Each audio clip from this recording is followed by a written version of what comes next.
Lincoln High School. I went to Lincoln High School in Texas. You know, it's something about that name. But back in Coney Island, same school as Steph. But, you know, Steph definitely set a standard there, but you were able to take it to another level. Talk about your high school years and your experience in high school, because most don't have that experience that you had in high school. You know, we talk about the Shea Cottons. He was a rock star. Yeah, we talk about the Shea Cottons and LeBron James, and you right there with all of them. So talk about your experience at Lincoln High School. Man, my experience at Lincoln was kind of dope. I ain't really look at it like that when I was in the league, tell you the truth. Like now, like I'm 38, like I've been retired for a couple of years. I'll be looking at the highlights now and I'm like, all right, like this is something I could stand on right here. Just watching how I was moving, and this as a high school player, like I'm not just like scoring because like I'm being aggressive. I'm doing between the leg, step back, three. I'm coming off the pick and rolls, making the right passes. So yeah, I was just like, I don't know. I had an impact. I had a crazy impactful career in high school because I was training like a pro. You know, Steph, my cousin, and then my brother Five, who was played in the league a little bit. So I was training with him to be a pro already when I came into ninth grade. Facts. And we won 3 championships. We got to tour the world. Like, I don't know, the experience with me and my teammates was like, that was something cool. We went everywhere, like got everything out of it we supposed to. Graduated New York City's all-time leading scorer, which is crazy. All the people that come through here. You was getting NIL money before NIL money? Facts. Talk about that, nigga. Now, you know, when I was thinking about it, I was like, it's a couple of dudes that been in that bracket, but like, to be left out, I'm like, come on. We definitely come on, we was getting it. They say Chris Webber was getting it. We was getting it. I told them we was on payroll since 5th grade with Nike, and then we moved on to Adidas. I gotta run it back because one thing I love about my story is I'm well documented. I just haven't spoke much on it, right? But now they gotta go back to the slam when I'm in 5th grade and I'm holding a Nike up like this. You know what I'm saying? They could see that picture like, yeah, we was already on payroll. So basketball been a good business for me since I was a kid, for sure. Where do you rank in terms of most famous high school ball players of all time? LeBron. You said most famous? Yeah, because, you know, we put you in that category with LeBron, Shea Cotton, you know, who else? Ronnie Fields. We'll put you in DeJuan Wagner.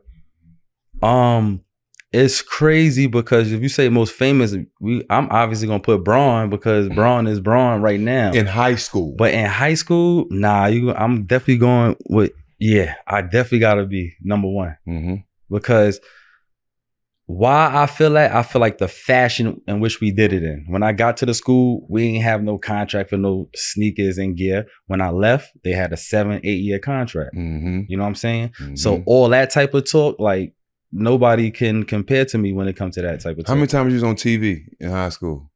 Handful of times. Yeah. But we was on the Garden. We went to the Garden every year, so you know that was always televised. But we was packing our gym out. We sold at Madison Square Garden, 22,000 in the seats. It's crazy. We toured the whole world though. We sold out in UCLA. We had that lit. It was the LeBron show when we got there. We had the autographs all around. They got the footage of this. It's crazy. It's crazy. Tell me how you felt when you saw this picture. When I first seen that picture? When you first seen it, when y'all was doing it, when you first seen the cover. Yeah, get a drink for this one. I didn't understand what we was doing. Classic. That's a super classic right there. That's a super classic. That's like catching greatness in the moment. And so people look at them type of things, they like, oh, that's materialistic. It don't mean anything. But when you coming from where I come from, that's everything. That's everything. And we still stand on that. So don't let nobody tell you that stuff don't mean nothing. Have your shit in order. But that stuff do mean stuff. Because if that's what motivates you, then that's what you motivated by. But I'm sitting there with a Techno Marina watch on. I was just about to ask you, what's on your and wrist those right there? VVS's. That's from Tito, that Biggie was talking about. Talk that shit. Yeah, I went up to Tito. Yeah. Facts. Shout out my uncle Drew. Facts. So it's like, it's crazy when it comes to that. Like, come on. Like Braun know. Like Braun know I was with Braun. Like Braun know Yeah, he know where the folks, yeah, how the Hummer came and all that. Yeah. Facts, yeah. But we flew Bron out to New York, and Bron and them pulled up. Rich Paul, Mav, the same crew. And we had the turtles, we all had the jerseys on, and they got to the game and they was like, they got your jerseys? I was like, yeah. Like, yeah, we sell my jerseys, right? Bron, I said this story, right?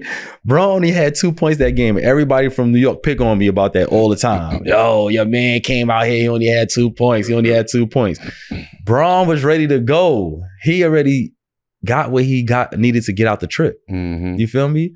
When they got there and they seen how we was moving, they was like, that's it right there. That was the first time Entourage on TV was tangible to them. You know what I'm saying? Because my high school coach is not a high school coach. He's like somebody in the neighborhood. He's like your uncle in the neighborhood. My assistant coaches is my brothers and cousins and people that raised us from yay high. So when we got in that situation and it was our turn, we took full advantage. And then we had Jay right there also with all the resources. So how it looked to them was like, oh shit, facts. Bron was like, wait, I got 2 points for y'all. We gotta get on the plane because we gotta put this together. I'm about to go do what he's doing right now. Yeah, that started right there. And he was online right there. He just started taking vitamins, I watched that.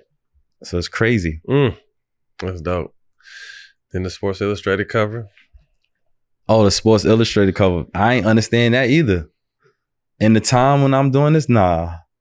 Like and the whole time in the NBA, that it didn't mean anything to me. It mean a lot now. But how old were you on that cover? Senior? Junior. 16, 17. And then this one is senior year. No, that's my sophomore year. That's the sophomore and that's junior. Slam is big, but Sports Illustrated is like another level. You know, that's a whole young teenager level. on Sports Illustrated, so that's your junior. I mean, what was it like when that dropped? You may not have understood the shit, but the world seen it. It was definitely a lot of motion. It was definitely a lot of motion, but I definitely did not understand, like, you know, for a kid now, like I got my nephews playing. Now, if I was to wake up tomorrow and see one of my nephews on Sports Illustrated, like I wouldn't know how to act. Right. Facts. It'd be like $1 million in your pocket. Same shit. So that's super dope.